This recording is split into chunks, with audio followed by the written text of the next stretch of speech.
Welcome to Shri Rajiv Gandhi IAS academy. Friends, இந்த வீடியோவில் June 2ஆம் தேதிக்கான கரண்ட் அஃபேர்ஸ் எல்லாமே பார்க்க போகிறோம். சரி, வாங்க பார்க்கலாம். ஃப்ரெண்ட்ஸ், இந்த வீடியோடைய நோட்ஸ் எல்லாமே கீழே பிடிஎஃபாக டிஸ்கிரிப்ஷன் கொடுத்துருக்கோம். அதெல்லாமே கிளிக் பண்ணி டவுன்லோட் பண்ணிச்சிங்க.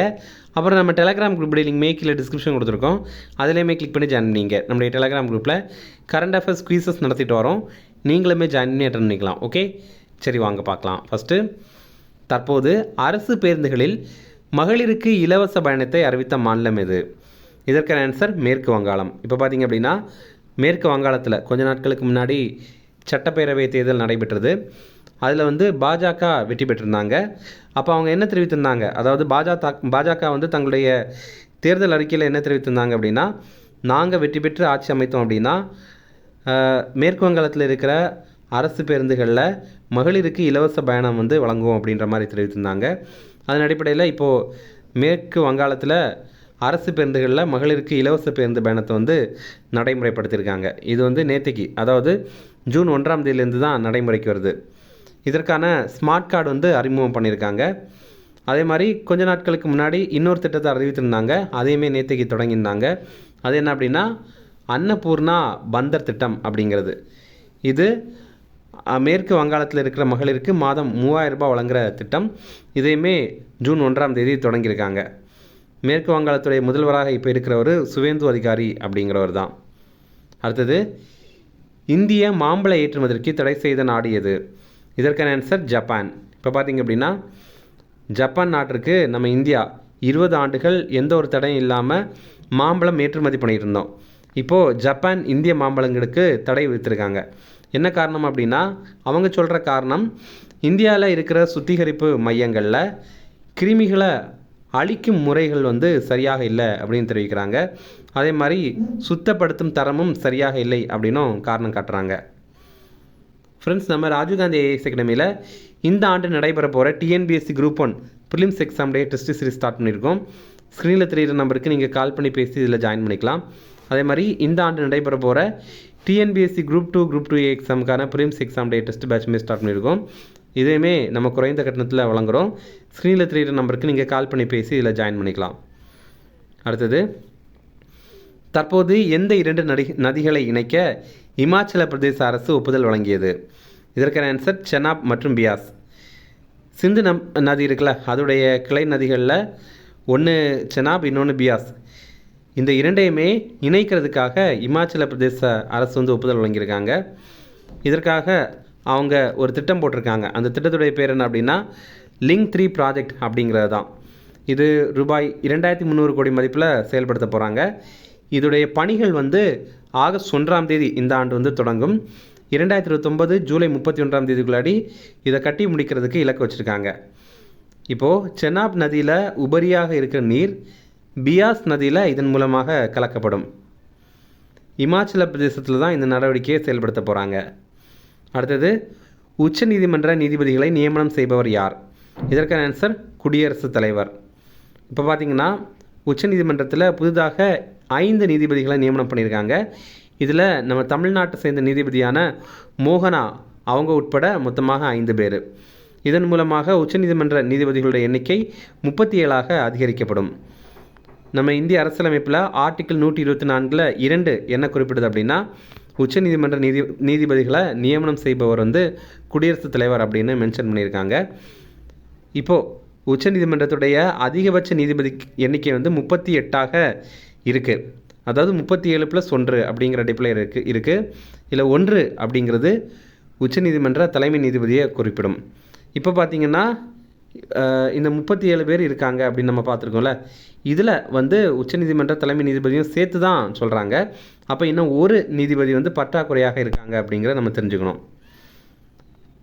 இப்போது கொஞ்ச நாட்களுக்கு முன்னாடி, அதாவது இந்த மே மாதம் இருக்குல்ல, அப்போ தான் உச்சநீதிமன்ற நீதிபதியுடைய அதிகபட்ச எண்ணிக்கையை 34லிருந்து 38ஆக மாற்றினாங்க. இதற்காக அவங்க எந்த சட்டத்தில் திருத்தம் பண்ணியிருந்தாங்க அப்படின்னா, இந்த supreme court number of judges act 1956 இதில் தான் திருத்தம் பண்ணியிருந்தாங்க. அடுத்தது, இந்தியா மற்றும் ஓமன் இடையேயான தடையற்ற வர்த்தக ஒப்பந்தம் எப்போது முதல் நடைமுறைக்கு வருகிறது? இதற்கான ஆன்சர் ஜூன் 1, 2026. அதாவது நேற்றிலேருந்து பார்த்திங்க அப்படின்னா, இந்தியா மற்றும் ஓமன் இடையில் ஃப்ரீ ட்ரேட் அக்ரிமெண்ட் வந்து நடைமுறைக்கு வருது. மத்திய வர்த்தக மற்றும் தொழில்துறை அமைச்சர் பியூஷ் கோயல், இந்தியாவிலிருந்து ஓமன் நாட்டிற்கு நம்ம என்னென்ன ஏற்றுமதி பண்ணுறோம் அப்படின்னா ஜவுளி, தோல், அப்புறம் பிளாஸ்டிக், அப்புறம் கடல்சார் பொருட்கள், வாகனங்கள், விளையாட்டுப் பொருட்கள் மற்றும் விவசாய பொருட்கள், இதெல்லாம் நம்ம நாட்டிலிருந்து ஓமன் நாட்டிற்கு ஏற்றுமதி பண்ணுறோம். அடுத்தது, தற்போது மலேசியா எத்தனை வயதுக்கு கீழ் உள்ள குழந்தைகள் சமூக ஊடகங்கள் பயன்படுத்த தடை விதித்தது? இதற்கான ஆன்சர் 16 வயது. இப்போ பார்த்தீங்கன்னா உலகத்தில் பல்வேறு நாடுகள் 16 வயதுக்கு கீழே இருக்கிற சிறுவர்கள் சமூக ஊடகங்களை பயன்படுத்துறதுக்கு தடை விதித்துட்ருக்காங்க. அந்த பட்டியலில் இப்போ வந்து மலேசியாவும் இணைந்திருக்காங்க. மலேசியாவில் பார்த்திங்க அப்படின்னா 16 வயதுக்கு கீழே இருக்கிற குழந்தைகள் சமூக ஊடகங்கள் பயன்படுத்துறதுக்கு தடை விதித்திருக்காங்க. இந்த மாதிரி 16 வயதுக்கு கீழே இருக்கிற குழந்தைகள் சமூக ஊடகங்களை பயன்படுத்தக்கூடாது அப்படின்னு தடை விதித்த முதல் நாடு ஆஸ்திரேலியா. அடுத்தது, ஐசிசி தற்போது எந்த நாட்டின் கிரிக்கெட் அமைப்பை தடை செய்தது? இதற்கான ஆன்சர் கனடா. இப்போ பார்த்தீங்க அப்படின்னா ஐசிசி அப்படிங்கிற அமைப்பு தான் உலக அளவில் கிரிக்கெட் விளையாட்டை நிர்வகிக்கிற அமைப்பு. இவங்க வந்து கனடாவுடைய கிரிக்கெட் அமைப்பான கிரிக்கெட் கனடா அப்படிங்கிற அமைப்பை வந்து தடை பண்ணியிருக்காங்க. இப்போது இந்த கிரிக்கெட் கனடா அப்படிங்கிறது ஐசிசி அமைப்பில் உறுப்பினராக இருந்துச்சு. ஆனால் இப்போது ஐசிசி அமைப்பு அதை தடை பண்ணியிருக்காங்க. அதற்கு அவங்க என்ன காரணம் தெரிவிக்கிறாங்க அப்படின்னா, இந்த அமைப்பு உறுப்பினர்கள் நியமனத்தில் ஊழலில் ஈடுபடுறாங்க அப்படின்ற மாதிரி காரணம் தெரிவிக்கிறாங்க.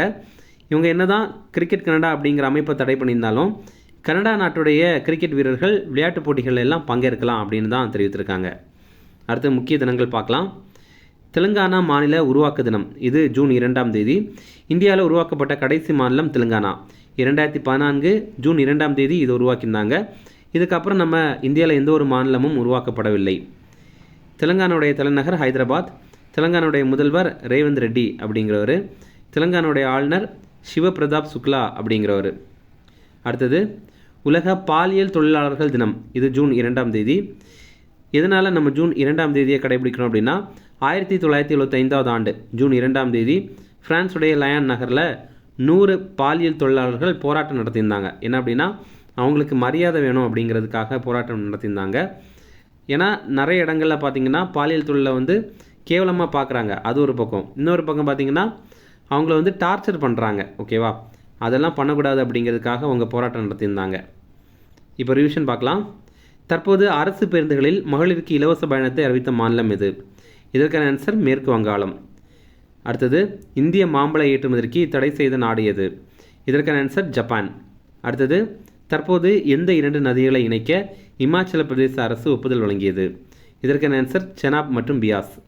அடுத்தது, உச்சநீதிமன்ற நீதிபதிகளை நியமனம் செய்பவர் யார்? இதற்கான ஆன்சர் குடியரசுத் தலைவர்.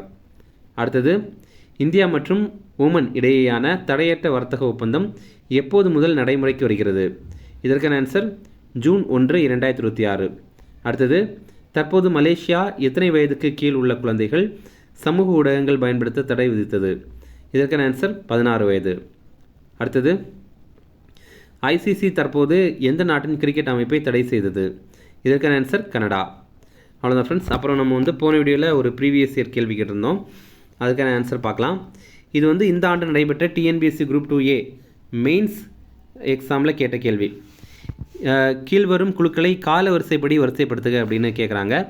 இதில் ஆன்சர் வந்து 3214 அப்படிங்கிறது தான். முதல் முறையாக பஞ்சாயத்து அமைப்புகளை தொடர்பாக படிக்கிறதுக்கு, அதாவது ஆய்வு பண்ணுறதுக்காக பல்வந்த் ராய் மேத்தா குழு வந்து உருவாக்கியிருந்தாங்க. 1957 உருவாக்கியிருந்தாங்க. இரண்டாவதாக அசோக் மேத்தா குழுவை 1977 உருவாக்கியிருந்தாங்க. மூன்றாவதாக ஜிவிகே ராவ் குழுவை வந்து 1985 உருவாக்கியிருந்தாங்க. நான்காவதாக எல்எம் சிங்வி குழு, இதை வந்து 1986 உருவாக்கியிருந்தாங்க. ஓகே, ஜிவிகே ராவுடைய அடுத்த வருஷம். ஜிவிகே ராவ் குழு வந்து 1985, எல்எம் சிங்வி குழு வந்து 1986. ஓகே, இது நிறைய பேர் கரெக்டாக கமெண்ட்ஸில் ஆன்சர் பண்ணியிருந்தீங்க, எல்லாருக்குமே வாழ்த்துக்கள். இன்றைக்கான கேள்வி பார்த்திங்கன்னா இங்கே சில சட்ட திருத்தங்கள் கொடுத்துருக்கோம். இது எது கூட பொருந்தும் அப்படிங்கிறத நீங்கள் வந்து கமெண்ட்ஸில் சொல்லுங்கள். தமிழ்லேயும் இருக்குது, இங்கிலீஷ்லேயும் இருக்குது, நீங்கள் இதை வாசித்து பார்த்துட்டு சொல்லலாம். இதுவுமே அதே எக்ஸாமில் கேட்ட கேள்வி தான், இந்த ஆண்டு நடைபெற்ற டிஎன்பிஎஸ்சி குரூப் 2A மெயின்ஸ் எக்ஸாமில் கேட்ட கேள்வி. ஓகே, இதை நீங்கள் வந்து கண்டிப்பாக கமெண்ட்ஸில் ஆன்சர் பண்ணுங்கள்.